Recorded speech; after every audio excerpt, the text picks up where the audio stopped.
coming at you with a beer review.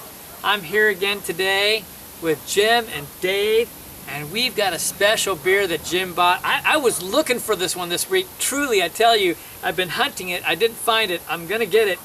This is the Poterie from the Bruery.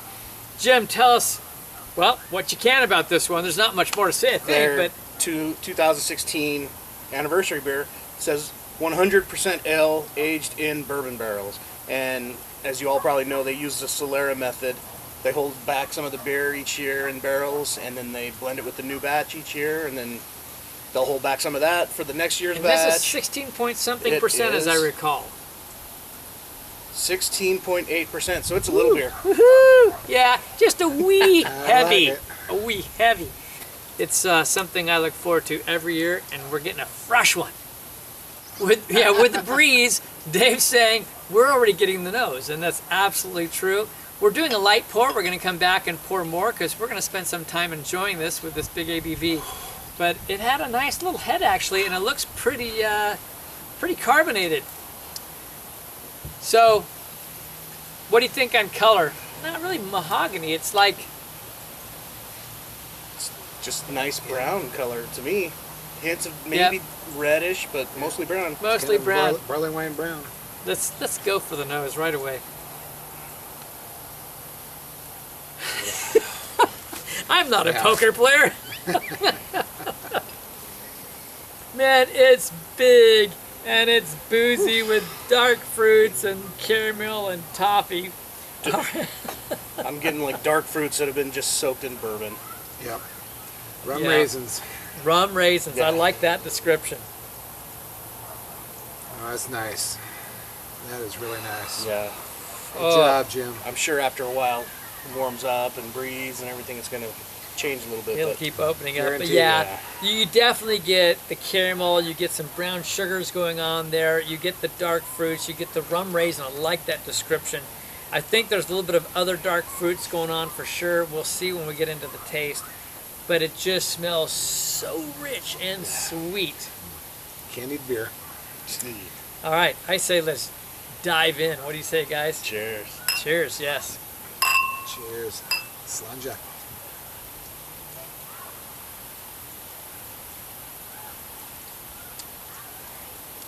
That's actually surprisingly drinkable. That was my first thought. Where's the booze? I expected it to be hotter for Because sure. you smell it big time. But, wow. Big booze, but I get this beautiful toasted coconut and vanilla for me, along with that caramel and toffee flavors.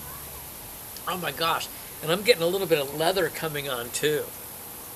I'm feeling the heat as it goes down now. Maybe even a bit of tobacco.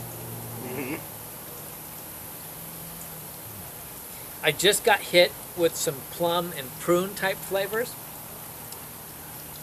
Really active carbonation on your tongue. Yeah, definitely. Coats the mouth fully. It's just a big sugar coating, isn't it? A lot of malt in there. Real bready to me. Yeah.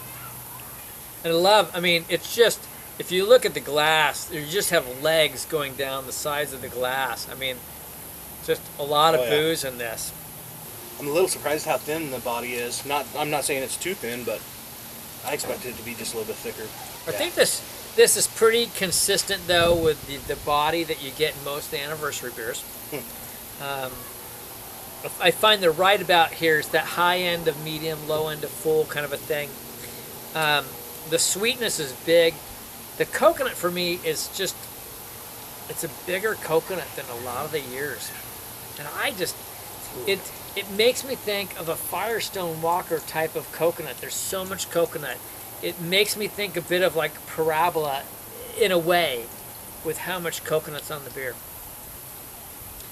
I'm almost getting some sort of like let's say like a strawberry preserved strawberry jam kind of taste in there too. Yeah, like just something a little bit more sharp fruit flavor. I may not have said strawberry, but I think you're right. But I like that jammy description. I mean, there's a little bit of chew to it. Might not be like that thick, but there is a little bit of chew. the nose has changed a bunch already. Like it's burnt brown sugar and the leather, maybe a touch of tobacco. The bourbon booziness, or maybe I'm just used to it now, but the bourbon booziness is kind of it's not overpowering the nose anymore. I don't know, it's The still pretty boozy. The sweetness is coming out. There's a lot of booze. You're getting a lot more sweetness on the nose and leather. Wow. I get that too. All right, I think we're going to take a little time to enjoy this, and we'll come back. We're back. We've taken a good amount of time. You can see it's gotten darker, and I think we've been enjoying this quite a bit. So, anything new that you picked up, either of you? Well, we each had a little second pour off the bottle. Maybe it's just my nose hairs are burned off, but I don't get the bourbon on the nose as much. I still get the bourbon. I'm getting more sweet coconut on the nose. Hit the leather. It's really opening up nicely as it warms up, which is expected. Right. Yeah, it's just what it is. It is a beautiful sipper. And I like some of the things Jim said while we were taking a break. I mean, you get this nose, you put your nose at the top, you get more of the sweetness, you go to the bottom. This is something that David taught us, actually. You get more of the alcohol. You get this beautiful sticky, right? This sticky coconut, brown sugars, but that sticky coconut along with the caramel and toffees and everything else. A little molasses in there. Yeah. Maybe a touch of leathery, smoky quality. Yeah. Absolutely. Absolutely get the leather for sure.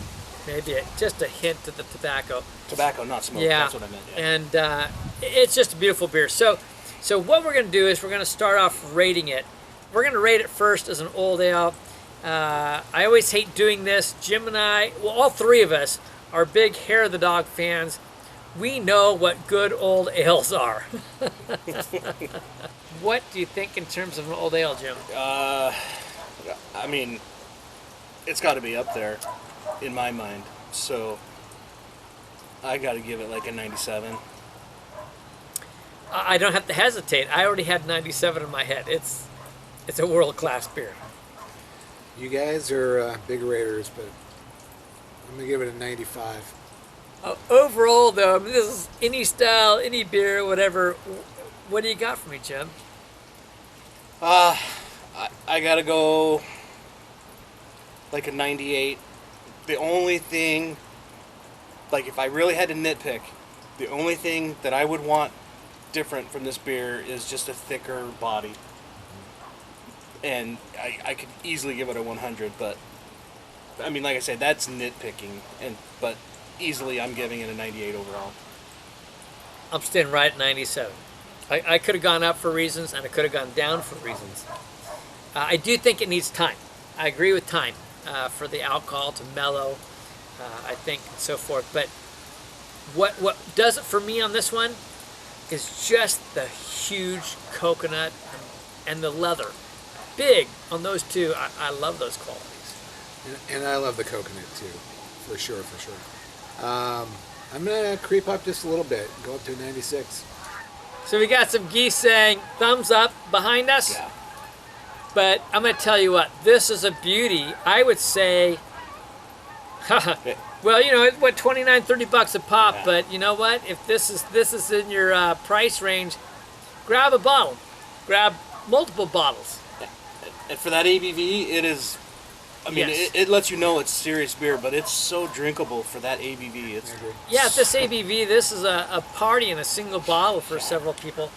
And that's for sure. So it's worth the money in that sense right there. I'd say grab one or two if you can. This is a great one. I got to go now. I know where to drive to find one, and I'm not telling you. That's all I'm saying, because I want one to be there when I get there. This is Kevin. And Jim. And Dave. And we're saying life is too short To drink cheap beer. And we'll see you. on the next beer review. Cheers. Cheers. You guys are big raters, but I'm going to give it a 95. No worries. How are you going to justify that? No, I'm not going to.